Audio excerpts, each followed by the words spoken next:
looking at business in Africa is really challenging. And what I said on the panel discussion is, I think what a lot of people mistakenly do, and it's come over and it's becoming almost an old mantra now, is that you can't do a cookie cutter method of your marketing plan, your rollout, your supply chains. It's not the same. And I think more specifically, it's not Africa as a homogenous blob, but also it's cities rather than countries. The regional skews are completely amplified in Africa as opposed to the rest of the world.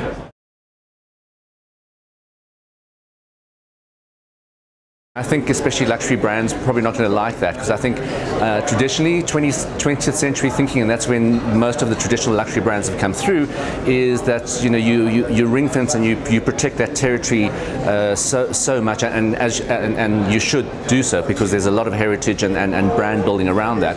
But I think in the 21st century, in terms of the different touch points even luxury brands have got, so whether it's online, whether it's social media, you've seen in the past couple of years the traditional luxury brands being very resistant about going into other media channels, and they quickly capitulate and they realize this is a new world order and there's different ways of doing things, and so too you've got to be able to partner with different people to be able to give the entire experience, because yes, it is the product you're selling, but as Jeremy said today, it is about the whole experience that you build around that. And for one brand to be able to build an entire experience is almost impossible. So you have to have those like-minded partners and brand alignments to be able to give you the auxiliary services that just build experience which are mutually beneficial.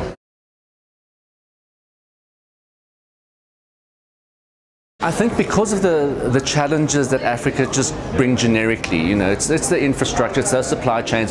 So you're getting technologies that are completely leapfrogging first world concepts of how to do things.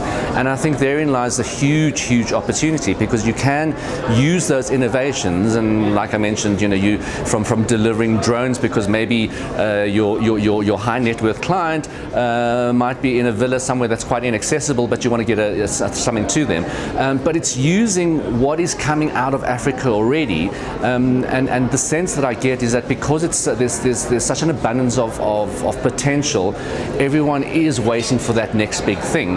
And for me, that experience of tapping into the next big thing and using the next big thing or the innovation to drive that is the potential, and would probably be the sweet spot in differentiating yourself and your brand from other people and brands.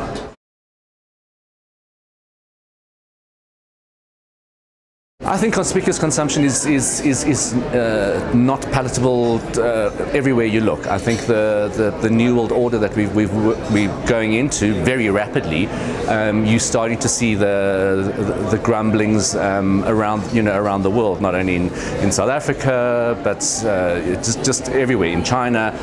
The same things are happening in Brazil. So I think you need to be really aware of that.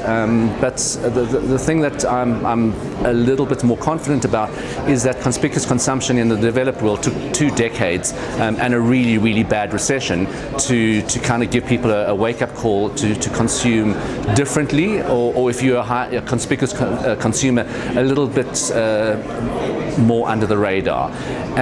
But I think what I'm sensing from a lot of emerging markets is that we've all got to go through that cycle, and you see it in South Africa, you see it in Russia. There is this explosion of conspicuous consumption, but in many aspects that's asset building. Once you reach that level and the push of that middle class is exploding, the appetite for change once you've reached those levels, or you've built enough assets, is going to be experience, and I think that's where you need to do things. And I think the experience is where it's a softer form of that consumption, and I think it's a little bit more equitable, and I'm feeling a bit more comfortable about a luxury experience rather than just a luxury product.